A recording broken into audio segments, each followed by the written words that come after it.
Hi everyone. Recently, I was fortunate enough to interview two developers from Fnife Games about their new title, ShelfLife Art School Detective, which is a murder mystery and dating sim adventure set in a very chaotic art school. It's where you investigate murdered artworks, romance suspects, and explore the strange, fun, wacky world of being in art school. We talked about where their idea came from, how they balance mystery with dating sims, different art styles, queer storytelling, what it's like to be in art school, and what makes Shelf Life such a unique indie game. I hope you guys enjoy the video. Cool. Yay. I guess just to start off, if you can introduce who you guys are, the studio, and what new game you guys just announced. Yeah, for sure. So we're Fnife Games. We're like a small studio of mostly part-timers in Otatahi, Christchurch, New Zealand. I'm Thomas. I'm, I guess, one of the co-founders, co-directors, pixel artists, and narrative designers. And you are, I'm Nate, and I'm also one of the co-directors, co-writers, and then I guess I do admin and socials for our wee team. And yeah. what we've just done is we've launched our Shelf Life Art School Detective demo to the world as of like yesterday, which is our silly like detective dating game. What inspired you guys to start making video games in the first place? Ooh. I guess Did like you You go first. okay, I mean, not to talk for you, but like we've always loved video games, and like when I was growing up I wanted to be an animator or do something arty, because we both went to art school, not for game design at all, just for like fine art. I did sculpture and Thomas did graphic design. And we just making art that's like interactive and that like players interact with, and there's immersion. That's always been something that's really exciting and interesting to me anyway. I think to Thomas as well. You can add to that.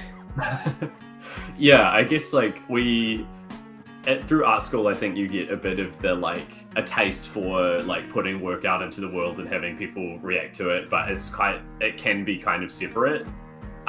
So it's really nice like when people do make things that you can interact with and touch and play, that's very exciting. So any of the stuff I worked on at art school that had some element of that in it was like always my favorite. I guess like I wrote down a few notes about this because I think I knew that you were going to ask. I suppose specifically for me in terms of like ever since I was maybe like 10 or something, I was really into like JRPGs, right? So like I think the thing that got me really interested in video games, and I always kind of dreamt of making one as a little kid, was like Chrono Trigger and like Final Fantasy, stuff like that. Like that was kind of the stuff that got me into games. I love games that had a lot of story. They were like, I was so much more interested in that than like, I don't know, Pac-Man or something. Like I want to kind of read, right? So like in terms of kind of inspos from childhood, it would be Chrono Trigger, Final Fantasy, Suikoden, definitely. And I guess anecdotally, like before art school, I went to this like when I was kind of like a tween, I knew I wanted to make games. I did this like after school program for like programmers. It was like learn how to make a game, and I really sucked at it, and I was like really really bad, and there were all these other kids there who were really good, and that the dream kind of died for me at that point. And then sort of like circle back to finishing art school.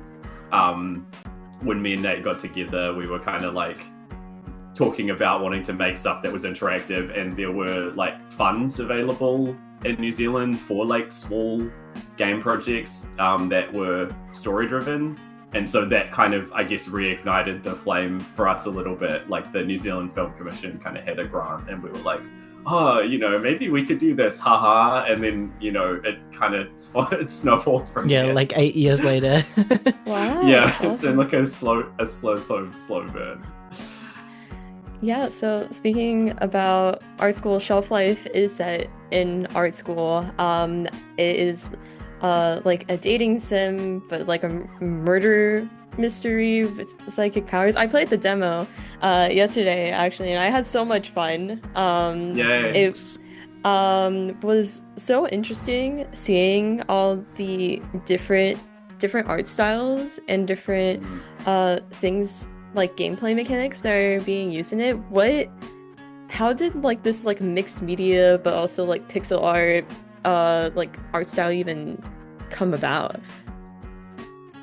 Mm. I guess I'll go first. I think like it was so. I think we've been working on it for quite a while, and the sort of like first iterations of the project were very much like pixel only, I guess, if that makes sense. Like we kind of Mm-hmm. started from a place where it was like, okay, it's going to be kind of like a very pixel perfect kind of retro looking game, because that was at that time we didn't have many collaborators. It was kind of just us, and pixel art was like, it felt like accessible. It felt like something that I like we could do. Um, I think as we got more of our like collaborators and friends involved in the project, and they brought their own kind of like visions to it, it became clear that we could mix these art styles together. So like I think the first step was like our portrait artist Hassel was really pushing for like, we can have the pixel art sort of 3D low poly background stuff, and then the characters could be like drawn in this kind of like HD 2D way. And I was always like, no, it's all going to be pixel art. And then kind of like he finally talked us around, and immediately I was like, oh, this is really good. Actually, I really like how his art sits on top of the kind of like overworld of the pixely stuff. And I think it kind of just escalated from there. We were like, oh well, now we can be more experimental. We can be more mixed media. I think Hylix came out at some point while we were working on this, and we were really like taken by Hylix. Hylix is such a interesting, visually intriguing and cool looking game. And Inscription, I think, was another one where we were like, okay, these are games that like have a lot of playfulness with how they look, and we were like, oh, we've been, weirdly enough, for art students, we've been kind of basic about it. And we're like, oh, okay, actually we can just do a whole lot of stuff. Let's play into that. And then with there being like such a varied cast of characters, and how do you sort of like balance all of these like different things that are going on? Like there's the romance aspect, but then there's comedy and there's actual like investigations for clues and like unsolving mysteries. I guess the way we balance it is kind of like we try to find whatever's the least boring. Like we're just always trying to find something that's surprising, interesting. Like we want stuff to be unexpected. So if anything is feeling like it's like whenever we're working on the narrative or the game in general, if we're feeling like we're running into a brick wall or something's not working, we take a look, take a few steps back and go, have we gone down a dead end? I guess something that we'd done in a previous old version of the game, the one that was kind of like very pixely, the sort of the first sort of attempt we ever made, things were quite dry. It wasn't necessarily very funny. The dating stuff kind of wasn't really in it, and neither was the detective work. So it was kind of like you were a depressed art school student, and you kind of just went to school and had a bad just bed time. rotting. It's a real life simulator.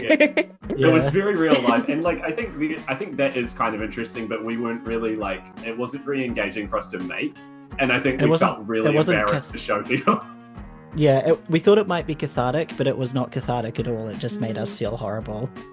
Yeah, and so I think when you ask like, okay, so you've got like this dating stuff, this detective stuff, and these kind of like these mixed media like other elements to it, like how do you kind of balance it all? I think like the process for us of like incorporating it all into the game has been like fairly gradual, and it's sort of all like, we feel confident about each new kind of component as we put it in, and that really helps. Like I think if this had been the idea from the start, it might have been quite overwhelming, but because we're very iterative, yeah, it's come together quite nicely. We quite like the challenge of trying to figure out how to make a game that has relationship building as well as like detective-y, investigation-y stuff, and branching, right? Like it's not totally linear, because I think a lot of the games we've kind of looked at, things in our similar kind of genre space, some of them, they get around some of these issues by being super linear as well, so you don't run into as many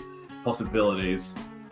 So I think that for us, like, kind of taking the challenge of that and sort of enjoying figuring things out has been a fun part of the process. But yeah, it's hard, I think. Like, we're still ironing out exactly what it looks like to, it's the conflict of interest in a game like this. If you're dating the character who's been committing crimes or something, like, what does that look like? I think you can kind of do that a little bit in Danganronpa, like, that all the characters are sort of naughty, but you can kind of relationship build with them anyway. So that, I guess, was one touchstone for us where we were like, okay, you can kind of do this. And like, no one, I guess the difference between our game and some of those other like murder mysteries is like, the characters aren't all slowly dying off one by one necessarily in our game, because it's not really like people are dying. A person's not dying. Yeah. Yeah, it's more like their artwork has been killed. Although for these art students, that's almost worse. Like, they would rather someone had died. Like, I think they take their art so seriously that's kind of the kick, I guess. Speaking of like the multiple like branching narratives, I don't know if you can say too much, but how many different endings could there possibly be, or like how much is like replayability a factor in this? That is hard to answer.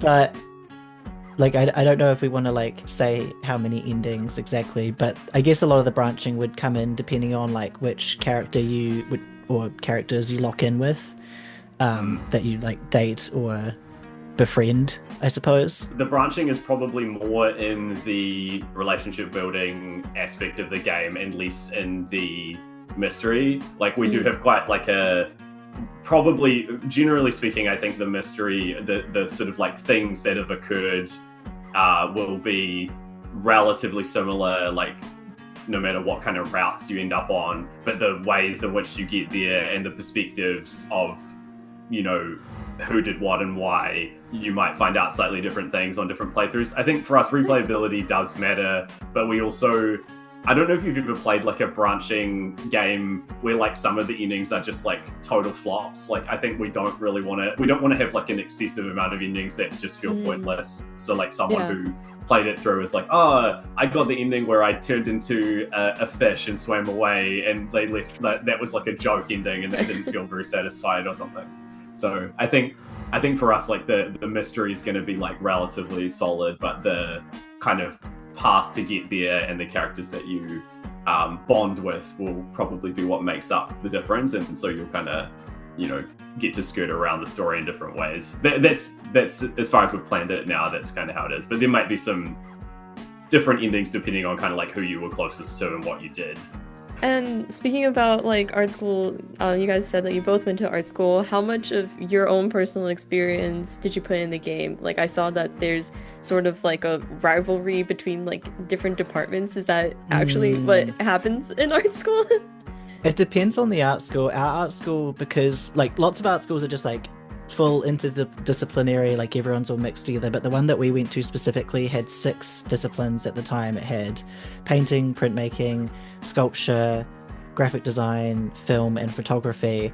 And it had this thing where in your first year you try everything and then you lock into one of them, and it was quite competitive to get into a few of them. Like, painting was always like super competitive to get into, and I think that the lecturers all, I don't want to like tell tales outside of school, but when we were there, a lot of the lecturers in the different departments didn't like each other, so it made the disciplines feel more disparate and separate, and there wasn't like a lot of collaboration between the departments, which I found a little sad. But it is also really interesting. Like, competitiveness is interesting.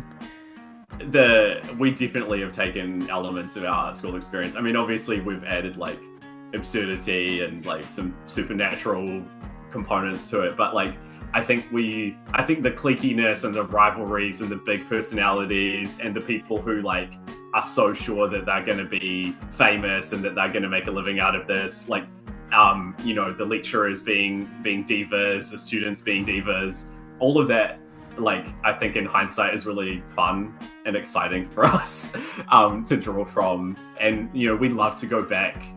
Like every year our art school does like a open day, the school that we went to, so we'd love to like go back and kind of like check out what the students are still doing. It kind of helps like reignite my interest into the sort of like, oh, you're just a digital artist, like who cares about that? I think like some of that kind of like the disdain for different mediums that some people have, I think that's really interesting. A common thread I think that we've seen, and this is even something we saw in a film called Art School Confidential, which we quite enjoy, and we've kind of taken a bit from that too.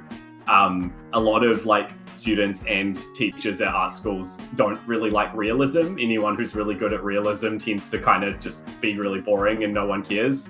And that's like a small kind of like a common thread that I think probably even permeates into like modern art school, current day, Well, especially with like dynamics. AI as well. Now that AI can do like sort of realism, like it becomes even more less interesting. That's not a good sentence, but even more less interesting. it becomes even more less interesting. Everyone who does realism is shaking their fist right now. Yeah, it's like Yeah. no hate, it's a shame. No, hey, just do I something think- interesting with it. Make the background interesting. Add Make some something motifs. worse. Make something worse. And so speaking of like more about like experiences from high school, I saw that there was a lot of inspiration around like anime and like gaming culture specifically. There were a lot of really funny little jokes. Like I think I saw like in a notebook, it was like the really like jank looking Sasuke drawing isn't there. I was just wondering, like, did you take all of that stuff from like your guys' like experiences growing up, or was it just like, oh, this is like stuff on the internet, everybody like who is in the culture will know, and it'll be like really funny to put like little Easter eggs in there? Like there's stuff that we were drawing from our own experiences, because I guess we're in our early 30s now, and when we were growing up on the internet we were very like DeviantArt pilled, I suppose, and on Tumblr a bit. Okay, so out of animes that I really like Yu-Gi-Oh! And I really like JoJo's Bizarre Adventure, and I also really like that both of the creators for those works are very eager to wear their inspiration on their sleeves. Like they are not scared to say what they're inspired by. I mean, in JoJo, like so often characters are like just named after like musical artists that he loves. I like to share that with people like in the game as well, and if people get it, they get it and they really enjoy it, and it enriches it for them. I think we quite enjoy slice of life like content as well, and I think so having references and things that can kind of like, I don't know, it just like helps build the world. But a lot of it is also self-indulgent and just kind of us wanting to put in things that we think are like funny or interesting. Yeah. In like our previous game that we have out as a demo, which is called Small Town Emo, there's like a lot of memes that you collect, which are kind of like jokes that were, relatively ubiquitous online from like the kind of mid 2000s. And I feel like this is us kind of in ShelfLife kind of revisiting that idea as well, like with the humor and with the references. But yeah, mostly I think it's just the playfulness. Like sometimes we'll put things in to make each other laugh as well, I think too. So we don't like necessarily sit down and be like, okay, and here's where we're going to put this thing. It's more, I think we're kind of working on the project, like in sync, but also separate. And so we'll put in little jokes for each other, which is, kind of keeps the whole process very playful. Your main character, Joanna, they're a non-binary protagonist, and with like making a game that has like queer characters in it, how why is it like so important to have that type of representation in media and in games? It's just because these people exist in real life, so they should exist on the screen as well, I think. And it's, and also just like representation that's not just like either a coming out story or which, to be honest, coming out stories are more for like non-queer people than they are for queer people, or a tragedy. We just wanted to have something fun, like something that's got a non-binary protagonist and is fun, and silly, and just like, I don't know, shows off like that side of things, like gender euphoria rather than dysphoria, I suppose. Yeah, I think we just wanted to make a cast of characters that felt like our friends, if that makes sense too. So it felt really logical for us and really easy, even in the much earlier iterations of the game that were like depressing and weird. Even at that stage, I think for us it was like a no-brainer that we were going to have a cast of like pretty much all queer characters. Like it's just kind of like what our friend group is like. It was never really like an act of protest or defiance. There's this sort of like, oh, you woke gamers, just go make something like for yourselves. It wasn't necessarily that, but it's funny that as soon as we put it up on Steam, we did get added to the like woke games list straight away, and we were like, like in some ways it's kind of a badge of honor. Like we think it's really funny. I think for us it just feels really normal and natural. It means that we can, like Nate said, we can explore themes and stories with queer characters that aren't just coming out. It's like it's more of a kind of found family story in a way, or like I wrote down a group of loser coded cringe characters banding together to save the day. Which is sort of true as well. I think that sums up perfectly from, wow, just my very small introduction to a lot of the characters so far. Yeah. Speaking of the characters, I'm just curious, who are your guys' favorite characters? Like either to like write or like ones that you just like relate to the most? It's hard.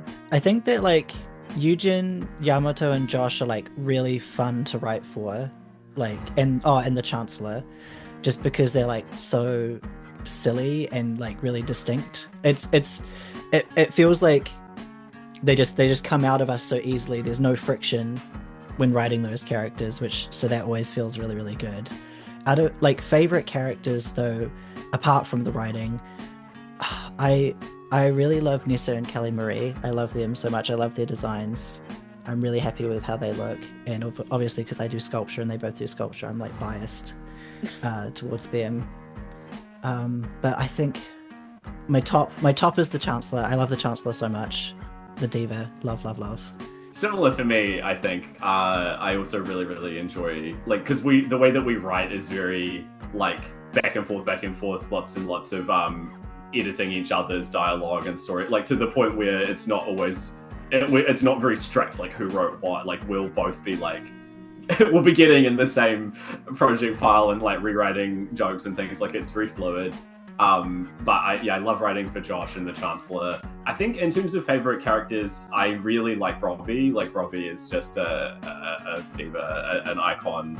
I love a sort of like childhood best friend character. Like that's always a trope that I really enjoy. So Robbie and Eugen are like Johanna's sort of closest friends, I guess, at the start of the game in terms of like who off screen who they've been hanging out with. So I think that it's hard for me not to just kind of love that immediately. But yeah, I kind of like them all in different ways. And I also really, it sounds kind of weird, but like the more we watch other people play it and react to them, the more I find different ways to like the other characters more too. So it's sort of like always changing a little bit. Watching streamers and other people play the game like gives me new ways of appreciating all the characters and being like, oh yeah, I see, I didn't see them like this, and now, I think I love that element of it. That's so exciting to me. What are you most excited for players to experience when they play ShelfLife? I think I'm always most excited for them to try out the art world, even though it's not everyone's cup of tea. I'm really excited by that sort of weird, really mixed media space that's very dreamlike and maybe a bit upsetting, a bit spooky. Like you're always walking around feeling like you're going to get a jump scare, but there is no jump scare. I don't know. I'm most excited about that, but also I guess just getting people to like see the arcs of each of the different characters as well. I'm there's so many things where it's just like I have to hold my tongue when talking on socials about it because it's like, I can't. Yeah, there's things that I really want to reveal, but we can't. Similar. I'm excited for people to see the ways that we have gone further than, I guess, we've had previous, I guess, versions of the game that we've had playtesters try out and things like that. And this one, I think, finally sort of encapsulates all of our core systems or all of our core kind of like gameplay components. So having people get to do a bit of detective stuff, it's not super difficult, but it's like, it just gives you a sense of what you'll be getting up to, and you do a bit of relationship building and you do a bit of exploring and collecting. I think, and maybe it's a cop-out answer, but just kind of seeing people get to experience like the whole package and understand the idea of what we're getting across and having it seem cohesive instead of seeming like, oh, like, why have they combined this with this and it doesn't really work. Like, I think when someone goes through it and it's like, oh, okay, I'm still into it, I'm still on board, you haven't lost me yet. They're reading the dialogues, they're kind of understanding the world. Especially like we were watching some streamers play yesterday, and when people were like clocking the characters' star signs, they were like, oh, I bet that this person's a Scorpio, and they were like, it's the little things like that where people's expectations are being met. That sounds strange, but I think that's kind of what it is for me. Like, it makes me feel really good when something that we like intended for comes across as we intended it. I don't mind it if things come across unintended, but I really like it when everything syncs up. It's like, oh, cool. People are eating the delicious food we put out, and it tastes like it should. Alright, and then last question, what advice would you give somebody who wants to start making their own games? Just start. Make a game in PowerPoint. Make a game, I don't know, like in an actual thing like GB Studio. Make something, or RenPy, make something small and easy for yourself, and don't like try to do every little bit at the start. Just do a little bit. Just do little bits and then build upon it. It's never has to be the final version, and also probably try and like join a local like game dev club and find some friends, because it's way easier to do it with other people because they help motivate you. And also then you don't have to like specialize in everything. Like it's way, like, it's been so good for us to have like a couple of programmers help us out, because we're not programmers, and we just mostly want to focus on the art and writing. So, lock into what you like doing. I mean, try everything obviously, but yeah, lock into what you like doing, and then find people who like doing the things that you don't like doing, and then make something beautiful together.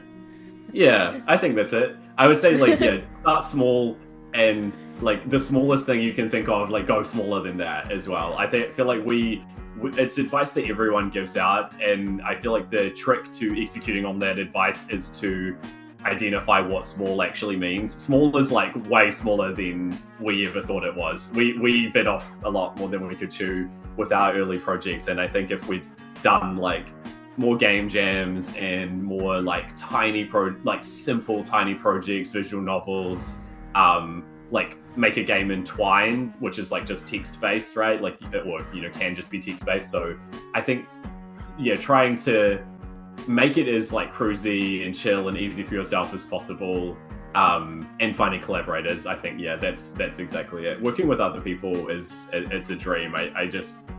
That I think is what kind of gives me the drive to keep going in some ways. Like, just the spark of like energy that other people bring to the project is so nourishing. All right. Awesome. Thank you guys so much for joining me today. It was great talking to you both. Where can people follow or support your work, and where can people play ShelfLife? They can wishlist and play the demo on Steam. And then we're on like most other social medias like Instagram and TikTok and YouTube. I think we're all of those. We're at Fnife Games. We're also on Blue Sky, and we technically have a Twitter, but we don't really use it. But you can follow us. Yeah,